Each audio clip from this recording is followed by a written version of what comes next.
Hello दोस्तों, हाय। तो आगे बढ़ते हुए आगे की कहानी ये है कि एरिस्टोटल, जिनका नाम आपने सुना ही होगा, इनका ये मानना था कि अगर हमको किसी भी बॉडी को कांस्टेंट मोशन में रखना है तो फोर्स की ज़रूरत होती है। A force is required to keep the body in a constant motion.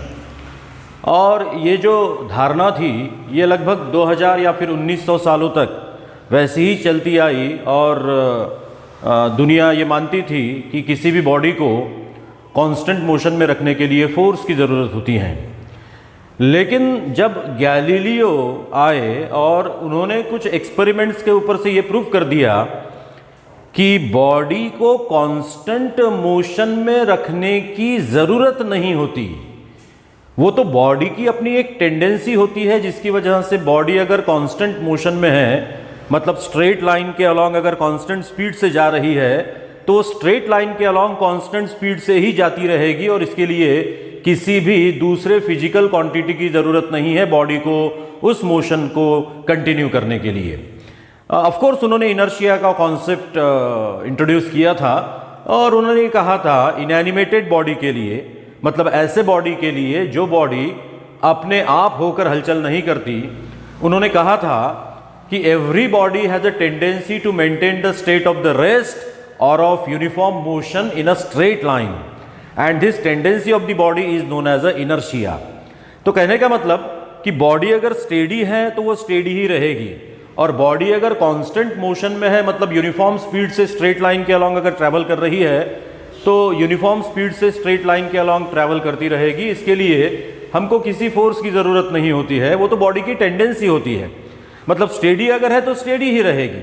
जैसे सोचिए किसी भी इनएनिमेटेड बॉडी के लिए, फॉर एग्जांपल ये टेबल इनएनिमेटेड है, ये फ़ोन इनएनिमेटेड है, ये फ़ैन इनएनिमेटेड है, रास्तों से जो गाड़ियाँ आप लोगों को गुजरते हुए नज़र आती है दैट इज़ ऑल्सो इनएनिमेटेड, क्योंकि वो अपने आप नहीं चलती। कोई भी टू व्हीलर या फोर व्हीलर या एरोप्लेन भी अगर हो गया तो वो अपने आप नहीं चलेगा, उसको चलाना पड़ेगा। तो इसीलिए जो बॉडी आप लोगों को मूव होते हुए नजर आती है वो एनिमेटेड होती है, ऐसा नहीं होता है। डेफिनेटली वही बॉडी एनिमेटेड होती है जो बॉडी अपने आप होकर मोशन परफॉर्म करती है। तो एनीवे, अगर हम इनएनिमेटेड बॉडी के बारे में सोचेंगे और इनएनिमेटेड बॉडी अगर एक ही जगह पर अगर स्टेडी है तो एक ही जगह पर स्टेडी ही रहेगी तब तक जब तक कोई उसे मूव नहीं करता। तो बॉडी अपने आप की स्टेट को मेंटेन करती है। और ऑफ कोर्स अगर ऐसे किसी बॉडी का एग्जांपल आपने ले लिया कि जो बॉडी कांस्टेंट मोशन परफॉर्म कर रही है तो डेफिनेटली वो कांस्टेंट मोशन ही परफॉर्म करती रहेगी तब तक जब तक उसे कोई रोकेगा नहीं।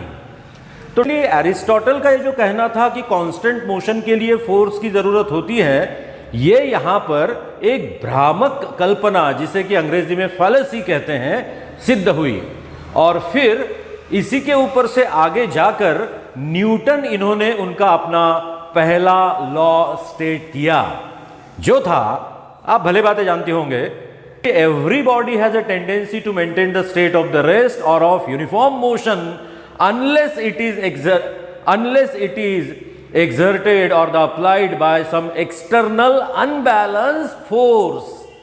मतलब अब यहां पर फोर्स, ये फिजिकल क्वांटिटी जो है वो इंट्रोड्यूस हुई। अब सवाल ये आता है कि वो क्या है जो बॉडी को मोशन में रखता है। गैलीलियो का मानना यह था कि वो जो फिजिकल क्वांटिटी होती है जो बॉडी को मोशन में कंटिन्यू करती है या बॉडी की मोशन को कंटिन्यू करती है, उस बॉडी की क्वांटिटी ऑफ द मोशन होती है और इसी क्वांटिटी ऑफ द मोशन को नाम दिया गया मोमेंटम। मोमेंटम, जिसको कि P इस अंग्रेजी लेटर से डिनोट करते हैं, आप जानते हैं कि definitely momentum is nothing but the quantity of the motion in that body. और किसी भी बॉडी के अंदर जो मोशन की क्वांटिटी होती है वो मोशन की क्वांटिटी दो फैक्टर्स पर डिपेंड होती है। एक तो उस बॉडी का मास और दूसरा मतलब उस बॉडी की वेलोसिटी या definitely magnitude of the velocity which is nothing but the speed. तो फॉर एग्जांपल, ये एग्जांपल देखिए, समझिए कि हमारे पास ऐसे दो ऑब्जेक्ट हैं जिसमें से एक ऑब्जेक्ट का मास है बिल्कुल कम, 100 ग्राम, 100 ग्राम, और दूसरा ऑब्जेक्ट हमारे पास है, इस ऑब्जेक्ट का मास जो है वो लेट्स से ये है 10 किलोग्राम। अब देखिए फर्क है, इस बॉडी का जो मास है वो 100 ग्राम है और इस बॉडी का मास जो है वो 10 किलोग्राम है, तो डेफिनेटली आप जानते हैं कि 10 किलोग्राम जो है वो 100 ग्राम से काफी ज्यादा है। अब ये सोचिए कि अगर ये बॉडी आगे बढ़ रही है 2 मीटर पर सेकंड से और ये भी बॉडी अगर आगे बढ़ रही है उतनी ही स्पीड से 2 मीटर पर सेकंड से, और अगर आप इन दोनों बॉडीज को रोकना चाहेंगे, लेट्स से इन दोनों बॉडीज को अगर आपको रोकना है, तो कौन से बॉडी को रोकने के लिए आप लोगों को ज्यादा इफोर्ट अप्लाई करना पड़ेगा? डेफिनेटली आप जानते हैं दोनों बॉडी भले ही सेम स्पीड से आगे बढ़ रही है, लेकिन 10 किलोग्राम के ऑब्जेक्ट को हमको रोकने के लिए ज्यादा इफोर्ट अप्लाई करना पड़ेगा। तो इसका मतलब यह हुआ, सिंपली थिंकिंग, इसका मतलब यह हुआ कि अगर कोई दो बॉडीज कांस्टेंट स्पीड से एक ही डायरेक्शन के अलोंग अगर जाती है, तो ऐसे सिचुएशन में ज्यादा मास के ऑब्जेक्ट को रोकने के लिए ज्यादा इफोर्ट अप्लाई करना पड़ता है। इसका मतलब जिस बॉडी का मास ज्यादा होता है उस बॉडी में टेंडेंसी ऑफ द मोशन या फिर क्वांटिटी ऑफ द मोशन जो है वो भी ज्यादा होती है। एंड देयरफॉर, जैसे कि मैंने अभी अभी आप लोगों से कहा कि क्वांटिटी ऑफ द मोशन जो होती है उसको हम मोमेंटम कहते हैं, और लेट्स से इसको P से अगर हम डिनोट करेंगे तो हम ये कह सकते हैं कि दिस मोमेंटम और the quantity of the motion is directly proportional to the mass. मतलब जितना मास ज्यादा होगा उतनी ही उस बॉडी में क्वांटिटी ऑफ द मोशन जो है वो ज्यादा होगी। अब आगे देखिए, समझिए कि अगर अब हमने दो ऑब्जेक्ट ले लिए और दोनों ऑब्जेक्ट का मास जो है वो डेफिनेटली इक्वल है। इस ऑब्जेक्ट का मास है 100 ग्राम और इस ऑब्जेक्ट का मास भी है डेफिनेटली 100 ग्राम। अब ये सोचिए कि ये ऑब्जेक्ट जा रहा है 2 मीटर पर सेकंड से और ये ऑब्जेक्ट जा रहा है 200 मीटर पर सेकंड से। देखिए फर्क, इस केस में दोनों ऑब्जेक्ट का मास जो है वो डिफरेंट था, लेकिन दोनों ऑब्जेक्ट की स्पीड जो है वो इक्वल थी। अब यहां पर दोनों ऑब्जेक्ट का मास जो है वो इक्वल है, लेकिन दोनों ऑब्जेक्ट की स्पीड जो है वो डिफरेंट है। आगे जाते हुए इन दोनों ऑब्जेक्ट को अगर आप रोकना चाहेंगे तो जरा सोचिए कि इस ऑब्जेक्ट को रोकने के लिए आप लोगों को ज्यादा इफोर्ट अप्लाई करना पड़ेगा, मतलब ज्यादा कोशिश करनी पड़ेगी। डेफिनेटली दूसरे ऑब्जेक्ट को रोकने के लिए आप लोगों को ज्यादा कोशिश करनी पड़ेगी। भले ही दोनों ऑब्जेक्ट का मास जो है वो इक्वल है, लेकिन अगर ये ऑब्जेक्ट ज्यादा स्पीड से जा रहा है और ये ऑब्जेक्ट अगर कम स्पीड से जा रहा है, तो ज्यादा स्पीड से जाने वाले ऑब्जेक्ट को रोकने के लिए हमको ज्यादा इफोर्ट अप्लाई करना पड़ता है। एंड देयरफॉर ये लिखा गया कि मोमेंटम मतलब quantity of the motion is directly proportional to the velocity और directly proportional to the speed. और ऑफ कोर्स इन दोनों को कंबाइन करके बाद में लिखा गया P is equals to or P is directly proportional to the mass into velocity, and therefore we can write P is equals to m into v. तो this is nothing but the momentum। अब momentum में और force में काफी फर्क है। Aristotle जैसा कहते थे कि किसी भी बॉडी को कांस्टेंट मोशन को मेंटेन करने के लिए फोर्स की जरूरत होती है, वो यहां पर एक भ्रामक कल्पना फैलेसी सिद्ध हुई और डेफिनेटली ये पता कर लिया गया कि बॉडी को कांस्टेंट मोशन में मेंटेन करने के लिए किसी भी फोर्स की जरूरत नहीं होती, बल्कि बॉडी को कांस्टेंट मोशन मेंटेन करवाने वाली या फिर उसके लिए जो रिस्पॉन्सिबल क्वांटिटी होती है that is nothing but the momentum.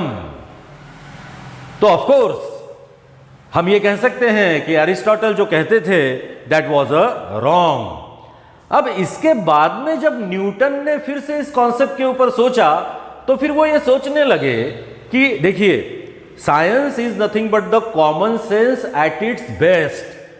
Science जो है वो स्पेशली फिजिक्स जो है, तो फिजिक्स जो है वो एक कॉमन सेंस है और ऑब्जर्वेशन के ऊपर से कई बातों का पता किया जा सकता है जो कि न्यूटन या गैलीलियो जैसे प्रतिभाशाली व्यक्तियों ने बिल्कुल आसानी से किया। तो न्यूटन ये सोचने लगे कि अगर बॉडी को कांस्टेंट मोशन में मेंटेन करने के लिए फोर्स की जरूरत नहीं है और वो अगर उसकी टेंडेंसी है to maintain its state of the rest और ऑफ मोशन, तो फिर अब इस बॉडी को, मतलब लेट्स से कोई बॉडी अगर कांस्टेंट स्पीड से आगे आगे जा रही है और इसको मुझे रोकना है, तो इसको रोकने के लिए जिस क्वांटिटी की जरूरत पड़ेगी that quantity is nothing but the force. यहां पर सवाल आ गया कि व्हाट इज द फोर्स। तो अब देखिए फोर्स क्या क्या कर सकता है। पहली बात ये सोचिए, बॉडी अगर स्टेडी है तो वो स्टेडी ही रहेगी। अब वो कब मोशन में आएगी, किसी महाराज को लाकर उसके ऊपर मंत्र मारने से वो मोशन में आएगी क्या? कि चल रे चल यहां से भाग जा, तो वो भागेगा क्या इनएनिमेटेड ऑब्जेक्ट? नेवर। डेफिनेटली उस ऑब्जेक्ट को अगर आप लोगों को एक जगह से दूसरी जगह पर ले जाना है तो ऐसे सिचुएशन में उसके ऊपर आप लोगों को किसी पर्टिकुलर फिजिकल क्वांटिटी को अप्लाई करना पड़ेगा और तब जाकर वो क्वांटिटी एक जगह से दूसरी जगह पर जाएगी, and that quantity is nothing but the force. तो therefore now just listen, force क्या क्या कर सकता है। पहली बात, फोर्स किसी भी ऑब्जेक्ट को स्टेडी स्टेट से मोशन की स्टेट में ले जा सकता है। दूसरी बात, अगर कोई बॉडी मोशन परफॉर्म कर रही है तो मोशन परफॉर्म करने वाले बॉडी को स्टॉप करने का काम भी फोर्स ही करता है। मतलब force can move the steady object, force can stop the object in a motion. तीसरी बात, अगर ऑब्जेक्ट पर्टिकुलर डायरेक्शन से किसी कांस्टेंट स्पीड से जा रहा है और हमको उसकी स्पीड को अगर बढ़ाना है तो स्पीड को बढ़ाने के लिए फिर से उसके ऊपर मंत्र मारने से स्पीड नहीं बढ़ेगी। स्पीड बढ़ाने के लिए एक पर्टिकुलर फिजिकल क्वांटिटी उसके ऊपर आप लोगों को अप्लाई करनी पड़ेगी, and that physical quantity is nothing but the force. तो इसका मतलब तीसरी बात यह है कि किसी भी ऑब्जेक्ट की स्पीड को बढ़ाने के लिए हमको फोर्स की जरूरत होती है। मतलब फोर्स बॉडी की स्पीड को बढ़ा सकता है। अल्टीमेटली फोर्स जो है वो बॉडी की स्पीड को कम भी कर सकता है, और ऑफ कोर्स अगर फोर्स अप्लाई किया तो बॉडी के मोशन की डायरेक्शन जो है वो भी चेंज हो सकती है। और सबसे आखिरी बात, किसी भी बॉडी के शेप या साइज को चेंज करने के लिए भी जो फिजिकल क्वांटिटी लगती है that is nothing but the force. तो अब ध्यान से सुनिए, फोर्स स्टेडी ऑब्जेक्ट को मोशन में ला सकता है, फोर्स मोशन परफॉर्म करने वाले ऑब्जेक्ट को स्टॉप कर सकता है, फोर्स बॉडी की स्पीड को इंक्रीज कर सकता है, फोर्स बॉडी की स्पीड को डिक्रीज कर सकता है, फोर्स बॉडी की मोशन के डायरेक्शन को चेंज कर सकता है, और फोर्स बॉडी के शेप और साइज को भी चेंज कर सकता है। और फिर इसी के ऊपर से न्यूटन इन्होंने उनका अपना पहला law of the motion state किया कि every body has a tendency to maintain the state of the rest और of uniform motion unless it is acted upon by some external unbalance force. मतलब unbalance force जो है वही body की state को change कर सकता है, और अगर फोर्स अप्लाई नहीं हुआ तो बॉडी की स्टेट जो है वो चेंज नहीं होगी, and that is nothing but the meaning of the force and the meaning of the inertia and meaning of the Newton's first law of motion. तो ऑफ कोर्स हम यहां तक आ गए।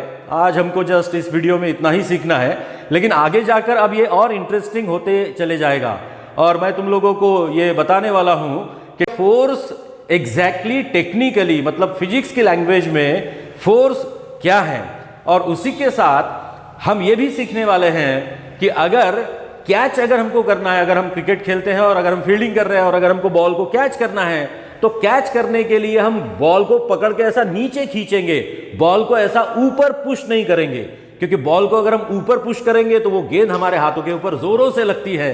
ऐसा क्यों होता है that we will see definitely in our next video. तो तब तक के लिए अब मुझे दीजिए छुट्टी और करिए गुड बाय। तो see you next week again. तब तक के लिए bye bye and have a nice time.